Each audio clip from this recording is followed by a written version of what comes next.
Good morning दोस्तों। हम आज आप लोगों को संख्याओं के गुणधर्म में पूर्णांक संख्या पढ़ाने वाले हैं। हमने इससे पहले वाली क्लास में संख्याओं के गुणधर्म में पूर्ण संख्या के बारे में पढ़ा था। उसके बाद आता है पूर्णांक संख्या। तो ये आगे बढ़ने से पहले जो आप लोगों को होमवर्क दिया गया था वो हम पहले ये बना के देख लेना चाहते हैं कि उसका आंसर क्या आता है, ठीक है। और आप लोग भी अपना आंसर मिला के देखिए कि सही है या फिर गलत। चलिए देखते हैं कि हम लोगों का क्या आंसर आता है। तो हमारा पहला सवाल था 14 + 7, जिसमें हमको ये पहचानना था कि ये समृद्ध है या नहीं। तो समृद्ध कैसे होगा या फिर पूर्ण संख्याओं के अंतर्गत योग कैसे समृद्ध होता है, गुणा कैसे समृद्ध होता है, ये सब मैंने आपको इससे पहले वाली क्लास में पढ़ा दिया है। अगर आपको इसके बारे में जानना है तो इससे पहले वाली वीडियो को निकाल के देख लें, ठीक है। तो चलिए देखते हैं कि ये योग जो है ये समृद्ध है कि नहीं, ठीक है। तो 14 + 7 कितना होता है? 21 होता है। 14 एक पूर्ण संख्या है, हम लोग जानते ही हैं, और 7 भी पूर्ण संख्या है, और इसका जो योग आ रहा है वो भी एक पूर्ण संख्या है। तो इसका क्या मतलब हुआ कि ये समृद्ध है। क्या है? समृद्ध है। किसके अंतर्गत? पूर्ण संख्या के अंतर्गत, ठीक है दोस्तों। चलिए अब देखिए अगला हमारा सवाल क्या था, 4 - 5, ठीक है। तो यहाँ पे तो हम ये देख रहे हैं कि 4 भी है, वो पूर्ण संख्या है, और 5 जो है वो भी पूर्ण संख्या है। अब देखिए इसका अंतर कितना आता है, या फिर व्यवकलन जब हम इसका करेंगे तो वो कितना आता है, ठीक है। तो चलिए देखते हैं इसका आंसर क्या आएगा, -1। तो दोस्तों यहाँ पे हम ये देख रहे हैं कि इसका जो आंसर है वो माइनस में आ रहा है, जो कि पूर्ण संख्या नहीं है। अगर यही प्लस में आता तो ये क्या होता, पूर्ण संख्या होता। तो इसका मतलब क्या है, व्यवकलन के अंतर्गत पूर्ण संख्या के अंतर्गत व्यवकलन समृद्ध नहीं है। क्या है? समृद्ध नहीं है। अगर यही प्लस में आ जाता तो समृद्ध है, नहीं आ रहा है तो इसका मतलब समृद्ध नहीं है, ठीक है दोस्तों। चलिए अब अगले सवाल पे चलते हैं। अगला सवाल है हम लोगों का 2 × 4, ठीक है। इसका गुणन कितना हो जाएगा, 8। तो हम यहाँ क्या देख रहे हैं, 2 भी एक पूर्ण संख्या है और 4 भी एक पूर्ण संख्या है, और इसका जब हम गुना करते हैं तो वो भी क्या आता है, एक पूर्ण संख्या। तो इसका मतलब क्या है कि पूर्ण संख्या के अंतर्गत गुणन समृद्ध है, ठीक है। इसका लिखेंगे समृद्ध है, ठीक है। चलिए अब अगला देखते हैं। अगला क्या था सवाल आप लोगों का, 5/4, ठीक है। यहाँ पे हम देख रहे हैं कि 5 जो है वो भी पूर्ण संख्या है और 4 जो है वो भी पूर्ण संख्या है, लेकिन इसका जो आंसर आएगा वो हमारा पॉइंट में आ जाएगा। क्यों? क्योंकि 5 और 4 जो है वो पूरा नहीं कटेगा, ठीक है दोस्तों। तो इसका आंसर क्या आ जाएगा, इसका आंसर हम पहली बार में कटाएंगे 4 और 5 यहाँ पे आ गया तो 1 उतरा, फिर हम वहाँ पॉइंट देंगे तो इसको हम 2 लिखेंगे, 8 फिर 2 फिर 5। इसका आंसर आ गया 1.25। तो यहाँ पर ये देखिए दोस्तों कि ये दोनों संख्याएं तो पूर्ण है, 5 भी पूर्ण है, 4 भी पूर्ण है, लेकिन इसका जो आंसर आ रहा है वो पॉइंट में आ रहा है। लेकिन जो पॉइंट वाला आंसर जो है वो तो पूर्ण संख्या नहीं है। क्यों? क्योंकि पूर्ण संख्या में कभी पॉइंट नहीं आता है। तो इसका क्या मतलब हुआ कि पूर्ण संख्या के अंतर्गत भाग समृद्ध नहीं है, ठीक है। इसका मतलब ये सवाल जो है हमारा समृद्ध नहीं है, ठीक है। चलिए अब देखिए अगला क्या है। अगला है हमारा 13 + 6। ये तो सिंपल है दोस्तों, 13 भी पूर्ण है और 6 भी पूर्ण संख्या है, दोनों का योग हो जाएगा 18। ये भी एक पूर्ण संख्या है, तो इसका मतलब क्या है कि ये समृद्ध है। तो दोस्तों हमको लगता है कि आप लोग समझ गए होंगे, ठीक है। तो अगर आपको कहीं भी दिक्कत हो रही है तो आप लोग कमेंट में ज़रूर बताइएगा। तो चलिए अब इससे अगले वाले क्लास में क्या देखते हैं, क्या है पूर्णांक संख्या। क्या है दोस्तों? पूर्णांक संख्या। तो चलिए देखते हैं पूर्णांक संख्या में कौन कौन समृद्ध है और कौन समृद्ध नहीं है, ठीक है। चलिए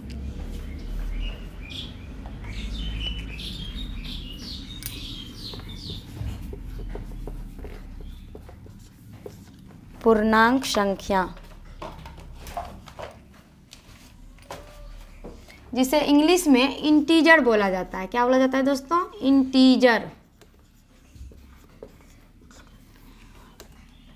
अब देखिए दोस्तों, पूर्णांक किसे कहते हैं ये तो हम लोग आपको पिछली क्लास में बता ही दिए हैं, तो एक बार हम शॉर्टकट तरीके से बता देते हैं कि पूर्ण संख्याओं में ही अगर ऋणात्मक संख्याओं को शामिल कर लिया जाए तो उसे पूर्णांक कहते हैं। क्या कहते हैं? पूर्णांक। कैसे? अब मान लीजिए पूर्ण संख्या थी हमारी 0, 1, 2, 3, 4, ये अनंत तक इधर जाएगी, ठीक है। इसी में अगर हम -1, -2, -3, -4, -5, ये भी इधर जो है अनंत तक जाएगी, ठीक है। इसमें क्या किए हम? पूर्ण संख्या यहाँ से यहाँ तक थी हमारी, और इसी में हम माइनस वाली संख्याओं को जोड़ दिए, ठीक है। तो ये क्या हो गई? हमारी पूर्णांक संख्या, ठीक है। तो चलिए अब देखते हैं कि इसके अंतर्गत कौन कौन सम्मिलित है, ठीक है। इसमें भी हम लोग 4 क्रियाओं को करेंगे। पहला कौन सा होगा? योग। देखते हैं, योग हम ले रहे हैं, योग में पूर्णांक कौन सा आता है? हम 2 पूर्णांक संख्याओं को लेंगे। जैसे मान लीजिए हम लिए पहली संख्या -3, और इसके साथ हम फिर दूसरी पूर्णांक संख्या लेंगे -2, ठीक है। -3 भी पूर्णांक है और -2 भी पूर्णांक है, तो इसका योग कितना आया? इसका योग आया -5, ठीक है। तो दोस्तों यहाँ पे ये देखना हमको है कि ये -5 जो है वो पूर्णांक है कि नहीं। तो ये तो आप लोग देख ही रहे हैं कि -5 भी है, वो पूर्णांक है, ठीक है। तो इसका मतलब क्या है कि पूर्णांक संख्या के अंतर्गत, पूर्णांक संख्या के अंतर्गत योग सम्मिलित है। क्या है दोस्तों? योग सम्मिलित है। चलिए अब दूसरा उदाहरण इसी में लेते हैं। मान लीजिए हमने पहली संख्या -6 लिया, ठीक है, और इसी में हम प्लस करके 6 ले लेते हैं, ठीक है। तो -6 भी एक पूर्णांक है, ये हम देख ही रहे हैं, और +6 जो है वो भी पूर्णांक है। क्यों? क्योंकि इधर धनात्मक संख्या में प्लस आ ही रहा है, ठीक है। तो अगर हम इन दोनों का योग करते हैं तो कितना आता है? -6 और +6 को कटा देंगे तो क्या आ जाएगा? 0 आ जाएगा। तो 0 एक पूर्णांक संख्या है, तो हम कहेंगे कि हाँ है। तो इसका मतलब ये क्या है? सम्मिलित है। क्या है? सम्मिलित है। चलिए हम लोगों ने योग का क्रिया कर लिया। अब हम लोग आते हैं व्यवकलन पर। व्यवकलन यानी घटाव। चलिए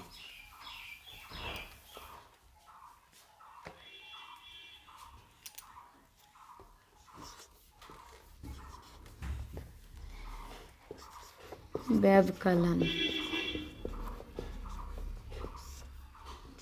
इसमें भी हम दोस्तों 2 पूर्ण संख्याओं का व्यवकलन यानी घटाव करेंगे। तो मान लीजिए अगर हम पहली संख्या लेते हैं -4, ठीक है, और इसके साथ हम घटाते हैं +4 को, ठीक है। तो क्या हो गया? -4 प्लस -4 बराबर, यहाँ पे क्या आ जाएगा? -4 और -4 -8। क्या आ गया हमारा संख्या? -8। तो -8 यहाँ पे देखेंगे कि ये पूर्णांक है कि नहीं। तो दोस्तों ये तो हम लोग देख ही रहे हैं कि -8 भी जो है वो पूर्णांक है। तो इसका मतलब क्या है? व्यवकलन के अंतर्गत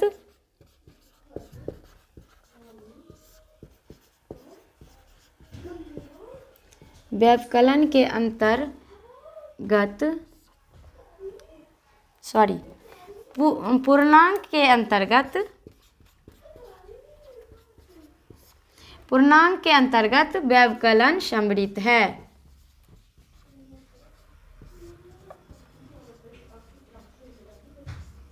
सम्मिलित है। अब एक और उदाहरण लेते हैं। मान लीजिए हमने पहली संख्या ली 4, ठीक है, और इसमें हम घटा रहे हैं 5 को, ठीक है। तो इसका कितना आएगा अंतर?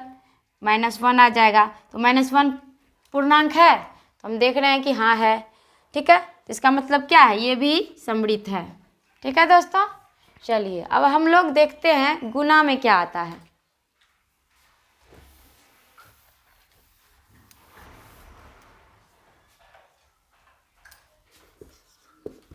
गुणन। अब गुणन में भी हम इसी क्रिया को करेंगे कि दो हम पूर्णांक संख्याओं का गुना करेंगे। मान लीजिए कोई भी एक पूर्णांक संख्या ले लें, जैसे कि -3 है और इसके साथ हम गुना कर रहे हैं +3 का, तो क्या आ गया? -9। 3 × 3 9 और ये माइनस का चिन्ह यहाँ आ गया। ठीक है, तो क्या हुआ?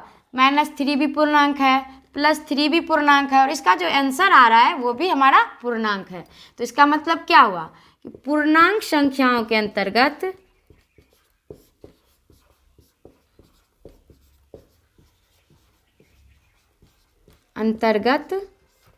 गुणन समृद्ध है। चलिए अब एक और उदाहरण के द्वारा हम समझते हैं। मान लीजिए अगर हमने कोई भी संख्या ली, जैसे 2 है, ठीक है, और इसके साथ हम गुना कर रहे हैं 6 का, तो कितना आया? 12। तो देख रहे हैं कि 2 भी पूर्णांक है, 6 भी पूर्णांक है, इसका आंसर जो आया 12 वो भी पूर्णांक है। तो इसका मतलब क्या है? ये समृद्ध है। क्या है दोस्तों? समृद्ध है। ठीक है दोस्तों, चलिए अब देखते हैं इससे अगली वाली क्रिया जो भाग है उसके अंतर्गत ये समृद्ध है कि नहीं, कौन पूर्णांक। चलिए देखते हैं।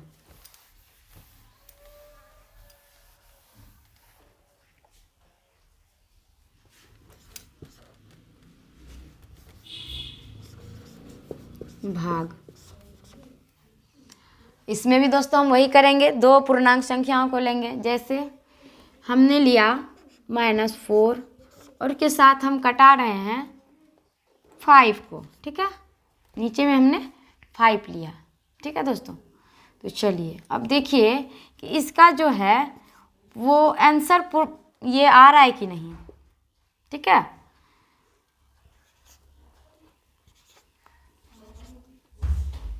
तो इसका आंसर जो हमारा आ रहा है वो आ रहा है पॉइंट में। ठीक है, जो कि पॉइंट का आंसर जो है हमारा वो पूर्णांक में नहीं आता है। पूर्णांक में सिर्फ धनात्मक और ऋणात्मक संख्याएं ही शामिल हो सकती हैं, बाकी पॉइंट और बटे वाली संख्या नहीं आ सकती है। जैसे मान लीजिए हमने दिया 7/14, तो इसका क्या आएगा? 1/2। तो 1/2 भी जो है वो पूर्णांक नहीं है। क्यों? क्योंकि ये बटे में है। तो इसका मतलब क्या हुआ कि पूर्णांक के अंतर्गत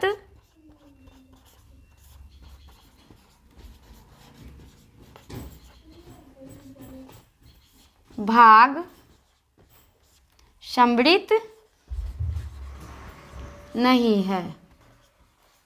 ठीक है दोस्तों, चलिए अगर आप लोगों को ये समझ में कहीं भी समझ में नहीं आता होगा तो आप कमेंट करके हमसे क्वेश्चन पूछ सकते हैं। तो चलिए आज हम लोगों ने ये पूर्णांक संख्या के बारे में पढ़ा कि कौन सी संख्या समृद्ध है, कौन कौन नहीं है। तो आज हम आप लोगों को होमवर्क दे रहे हैं, आज का होमवर्क लिख लीजिए, उसके बाद फिर अगले क्लास में मिलेंगे। चलिए दोस्तों, हमारा आज का होमवर्क है कि निम्नलिखित में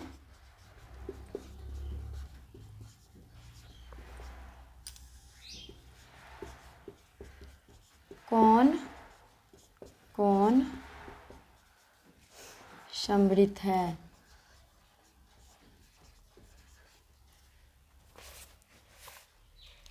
चलिए पहला सवाल हम देते हैं, जैसे है -8 और +3।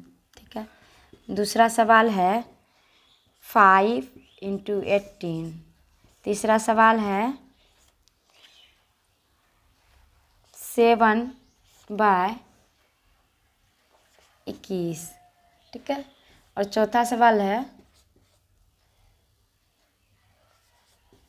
32/8। नहीं सॉरी, दूसरा सवाल हम देते हैं 8/32। ठीक है, और अगला सवाल हमारा है -5 और -3। ठीक है दोस्तों, तो ये 5 सवाल हमने आपको होमवर्क में दिया है। तो आप लोग बताइएगा कमेंट में कि इसका आंसर कितना आता है। उसके बाद हम फिर इसका आंसर आप लोगों को अगले क्लास में बताएंगे ये कैसे समृद्ध है और कैसे नहीं है। ठीक है, तो चलिए थैंक यू दोस्तों, अब मिलते हैं अगले क्लास में, तब तक के लिए थैंक यू।